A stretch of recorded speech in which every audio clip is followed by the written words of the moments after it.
Hello everyone, welcome to career guide live. তোমরা জানো তোমাদের জিএনএম এএনএম এর জিকে সিরিজ চলছে, তো সেটারই প্র্যাকটিস সেশন এখন স্টার্ট হয়েছে।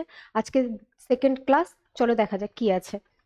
আচ্ছা, দেখো 11 নম্বর কোশ্চেন তোমাদের কি রয়েছে, আন্তর্জাতিক নারী দিবস কবে পালন করা হয়?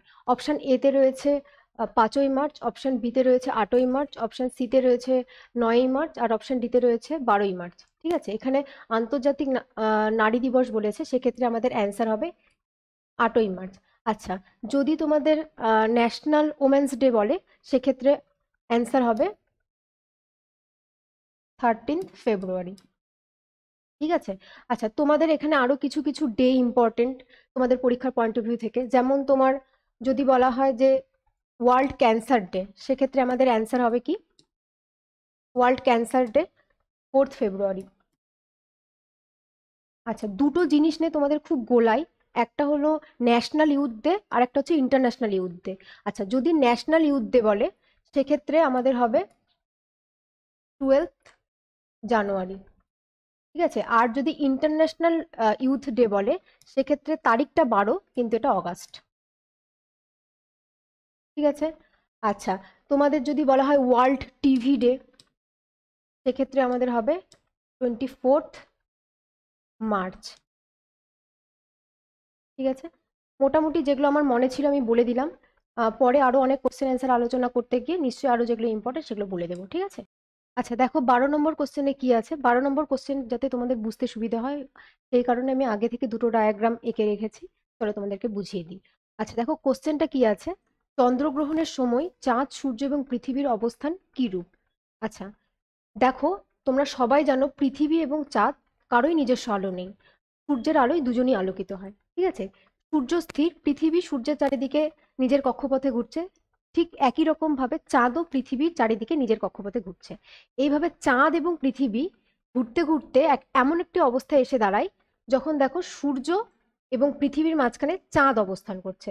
তো সূর্য থেকে আলো পৃথিবীতে যেতে কে বাধা দিচ্ছে? চাঁদ। তো সেক্ষেত্রে কি হচ্ছে, আমরা সূর্যকে কিন্তু পৃথিবীর এখান থেকে দেখতে পাচ্ছি না। কার জন্য দেখতে পাচ্ছি না? কারণ মাঝখানে চাঁদ বসে আছে।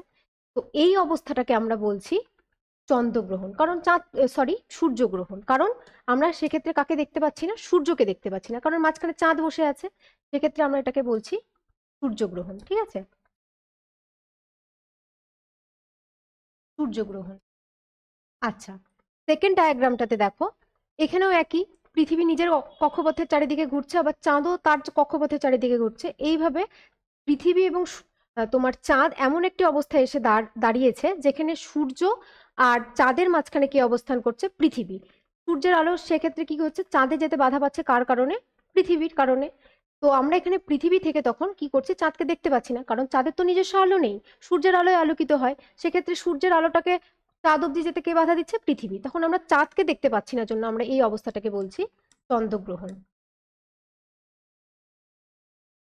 আচ্ছা, এই চাঁদ, সূর্য এবং পৃথিবী যখন পুরোপুরি এক সরলরেখা বরাবর চলে আসে, সেই অবস্থাটাকে আমরা বলছি সিজিকি। তো আমাদের এখানে কোশ্চেন বলেছে চন্দ্রগ্রহণ, চন্দ্রগ্রহণের তিনটের অবস্থান কি? সেক্ষেত্রে আমাদের হবে সূর্য, পৃথিবী, চাঁদ। অপশন সি হলো রাইট অ্যান্সার।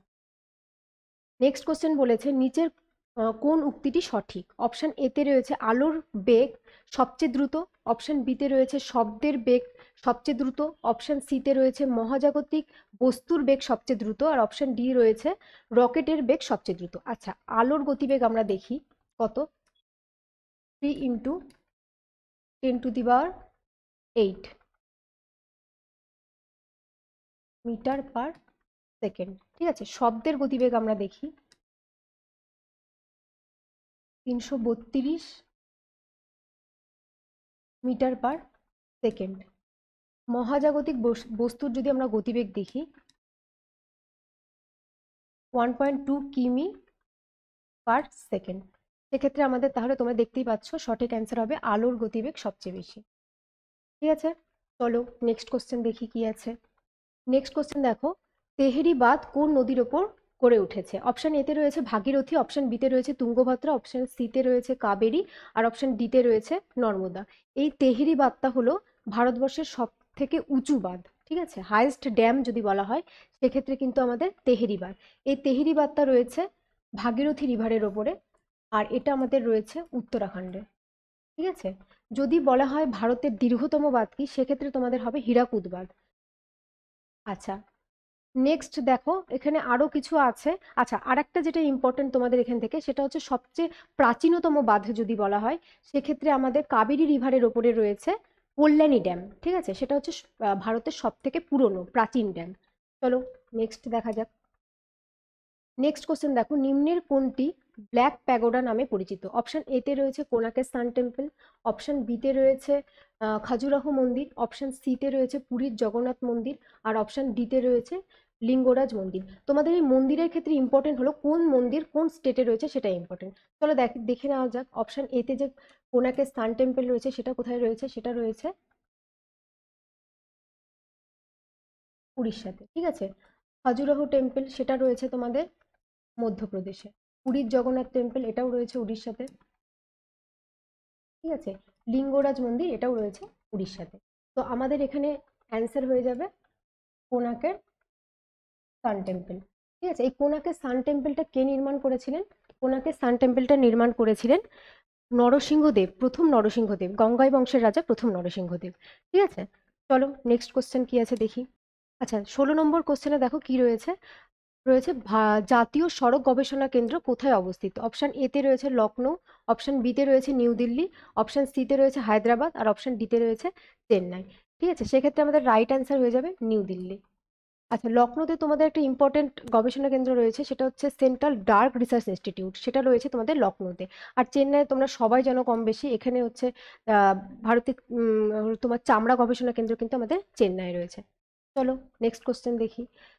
নিম্নের কে ভারতনাট্যম নৃত্যের সাথে যুক্ত? আচ্ছা, ভারতের টোটাল 8টা কিন্তু আমাদের ক্লাসিক্যাল ডান্স রয়েছে। তো এখানে সেই ভারতনাট্যমের সেই 8টা ক্লাসিক্যাল ডান্সের মধ্যে অন্যতম একটা হলো ভারতনাট্যম। এটা হচ্ছে ভারতের প্রাচীনতম ক্লাসিক্যাল ডান্স। ঠিক আছে। চলো অপশন এ তে কি আছে দেখি। মাধবী মুদ্গাল, অপশন বি তে রয়েছে ইয়ামিনী রেড্ডি, অপশন সি তে রয়েছে পদ্মা সুব্রমণিয়ম, আর অপশন ডি তে রয়েছে কনক রালে। আচ্ছা, মাধবী মুদ্গাল যে, সে আমাদের ওডিসির সাথে যুক্ত। ওডিসি যে নৃত্য আছে, সেই ওডিসি নৃত্যের সাথে যুক্ত হচ্ছে মাধবী মুদ্গল। আচ্ছা, ইয়ামিনী রেড্ডি আমাদের কি কুচিপুড়ি নৃত্যের সাথে যুক্ত হচ্ছে আমাদের ইয়ামিনী রেড্ডি। ঠিক আছে। পদ্মা সুব্রমণিয়ম, তিনি হলো ভারতনাট্যমের সাথে যুক্ত। আচ্ছা, কনক রালে হচ্ছে দুটো নৃত্যের সাথে যুক্ত, একটা মোহিনী আট্টম, আর একটা তোমরা কমেন্ট সেকশনে জানাবে যে এটা আর একটা কিসের সাথে যুক্ত। আমি শুধু তোমাদের একটাই ক্লু দিয়ে দিলাম, সেই নৃত্যটাও কিন্তু কেরালার একটা ক্লাসিক্যাল ডান্স। ঠিক আছে। চলো নেক্সট কোশ্চেনে যাওয়া যাক। আচ্ছা, 18 নম্বর কোশ্চেনে দেখো কি বলেছে, কুইন অফ মাউন্টেন্স বলা হয় কাকে? অপশন এ তে রয়েছে মুসৌরি, অপশন বি তে রয়েছে মাইশোর, অপশন সি তে রয়েছে অমৃতসর, আর অপশন ডি তে রয়েছে জয়পুর। তো সেক্ষেত্রে আমাদের অ্যান্সার হয়ে যাবে মুসৌরি। ঠিক আছে। আচ্ছা, তোমরা সবাই জানো জয়পুরকে গোলাপি শহর বলা হয়। আচ্ছা, অমৃতসরে কি আছে? আমাদের অমৃতসরে একটা মন্দির রয়েছে বিখ্যাত, সেটা হচ্ছে স্বর্ণ মন্দির। সেটা স্বর্ণ মন্দিরটা কে নির্মাণ করেছিলেন? তোমার গুরু রামদাস। ঠিক আছে। চলো নেক্সট কোশ্চেনে দেওয়া যাক। ভারতের সর্বাধিক সংখ্যক উপজাতি বাস করে কোন রাজ্যে? অপশন এ তে রয়েছে মহারাষ্ট্র, অপশন বি তে রয়েছে মণিপুর, অপশন সি তে রয়েছে মধ্যপ্রদেশ, আর অপশন ডি তে রয়েছে অরুণাচল প্রদেশ। আচ্ছা, সেক্ষেত্রে আমাদের অ্যান্সার হয়ে যাবে মধ্যপ্রদেশ। ঠিক আছে। মধ্যপ্রদেশের সবচেয়ে এসটি জনসংখ্যা বেশি। এখানে সব থেকে যদি বলা হয় কোন জাতিটা বেশি বাস করে, তাহলে সেক্ষেত্রে আমাদের হবে ভিল।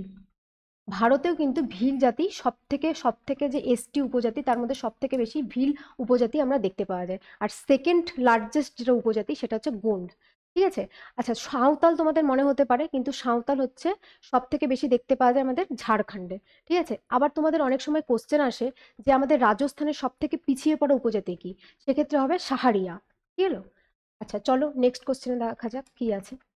আচ্ছা, 20 নম্বর কোশ্চেন দেখো, প্রথম প্রতিশ্রুতি বইটি কার লেখা?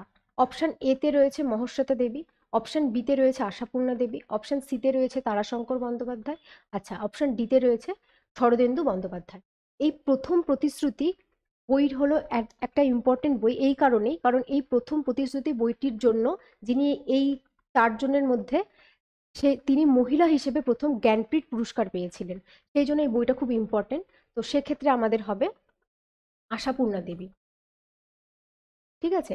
যদি তোমাদের বলা হয় যে প্রথম বাঙালি হিসেবে কে জ্ঞানপীঠ পুরস্কার ফার্স্ট পেয়েছিল, সেক্ষেত্রে তোমাদের কিন্তু হবে তারাশঙ্কর বন্দ্যোপাধ্যায়, গণদেবতার জন্য। তোমরা প্রিভিয়াস একটা ভিডিওতে দেখতে পাবে, আমি এটা বলে দিয়েছি। আবার যদি তোমাদের বলা হয় যে ভারতীয় হিসেবে ফার্স্ট জ্ঞানপীঠ পুরস্কার কে পায়, সেক্ষেত্রে হবে জি শঙ্কর গুরু। ঠিক আছে। আচ্ছা, চলো আজকে আমাদের এই 20টা কোশ্চেনই ছিল, মানে 11 থেকে 20 পর্যন্ত 10টা কোশ্চেন নিয়ে আলোচনা করলাম। নেক্সট ভিডিওতে আমরা আরো কিছু কোশ্চেন আলোচনা করব, যেগুলো তোমাদের পরীক্ষার পার্সপেক্টিভ থেকে প্রচন্ড ইম্পর্টেন্ট। তোমরা ততক্ষণ ভালো থাকো, সুস্থ থাকো, আর মন দিয়ে পড়াশোনা করো, আর দেখতে থাকো career guide life. Thank you for watching.